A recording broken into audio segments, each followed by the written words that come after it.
నమస్తే, welcome to college TV. ప్రస్తుతం Somajiguda press క్లబ్లో ఉన్నాం. మనతో పాటు సీనియర్ అడ్వకేట్ శ్రీనివాస్ రెడ్డి గారు ఉన్నారు.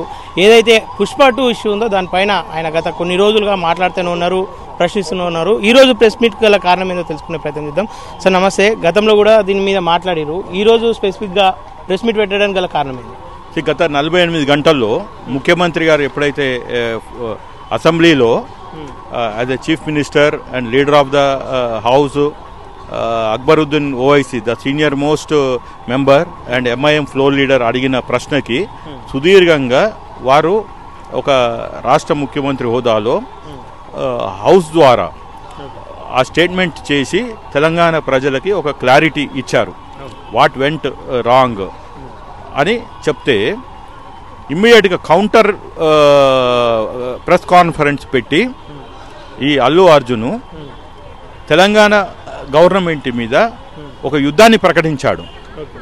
సో మాకున్న సమాచారం ప్రకారము ఒక ఇండివిజువల్, ఒక వలసవాది, they are all migrated from Andhra to Chennai. From there ఆ రోజు ఉన్న కాంగ్రెస్ ప్రభుత్వము 83లో 82లో అంజయ్య గారు, తర్వాత మళ్ళీ చెన్నారెడ్డి గారు 89లో, మళ్ళీ 90 నెదురుమల్లి జనార్దన్ రెడ్డి గారు ఇచ్చిన పిలుపు మీదకి వీళ్ళందరూ షిఫ్ట్ అయ్యారు.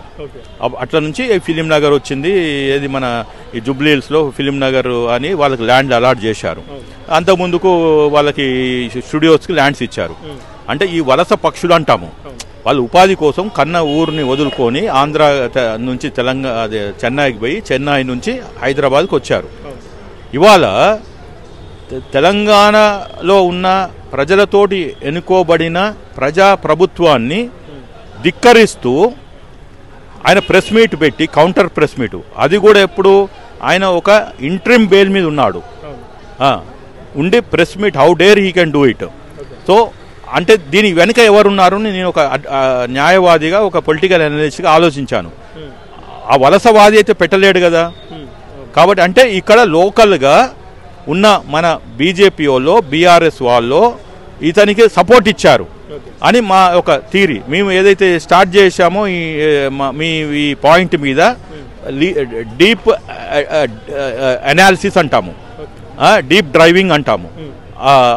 వెళ్తున్న కొద్దీ మాకు అర్థమైంది ఏంటంటే ఈ పొలిటికల్ కాంట్రవర్సీయే కాదు, ఈ సంధ్య థియేటర్ స్టాంపేడ్ చుట్టూ లోతుకు వెళ్తే తెలిసింది ఏంటంటే పొలిటికల్ కాన్స్పిరెన్సీ ఉంది అని, అంటే ఒక రాజకీయ కుట్ర. కానీ ఇక్కడ అసెంబ్లీ సాక్షిగా ఆయన క్యారెక్టర్ మీద దెబ్బపడి మాటలు మాట్లాడారు కాబట్టి ఆయన ప్రెస్ మీట్ పెట్టినా అని చెప్పేసి ఆయన క్లియర్గా చెప్తున్నటువంటి సందర్భాలు. అక్కడ ఎవరైతే చెప్పిండో నేను ఫంక్షన్స్ పోలేదు, ఆ మహిళ చనిపోయిందని కూడా నాకు మరుసటి రోజు తెలిసిందని చెప్పి చెప్తా ఉన్నాడు.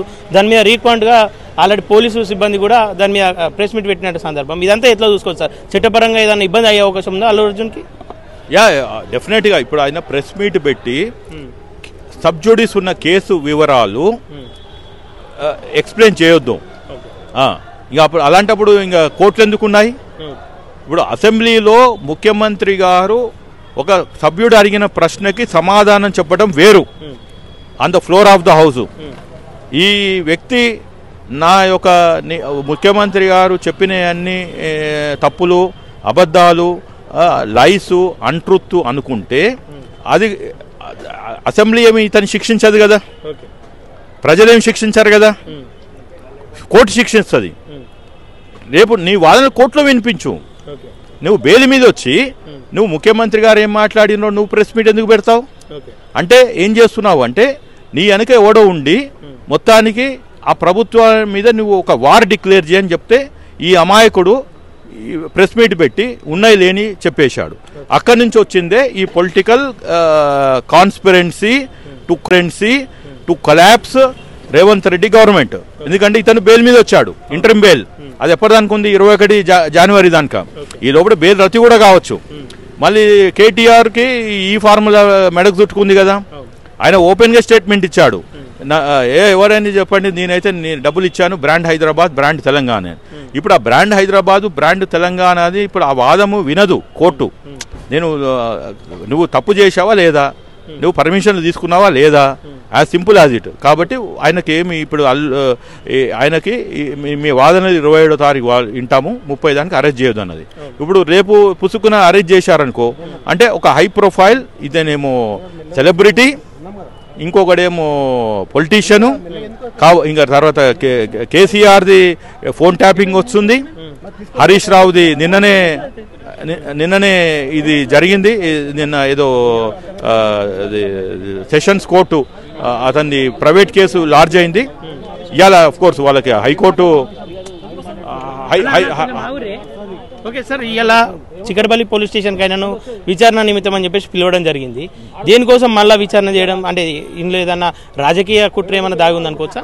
కాదు, నథింగ్ టు విత్ పొలిటికల్ కాన్స్పిరెన్సీకి చికటపల్లి పోలీస్ స్టేషన్లో ఇవాళ విచారణకు పిలవటం అనేది పూర్తిగా అది ఆ ఎఫ్ఐఆర్ అక్కడ ఉన్న సంధ్యా థియేటర్కి సంబంధించిన ఇన్సిడెంట్ అని పిలిచారు.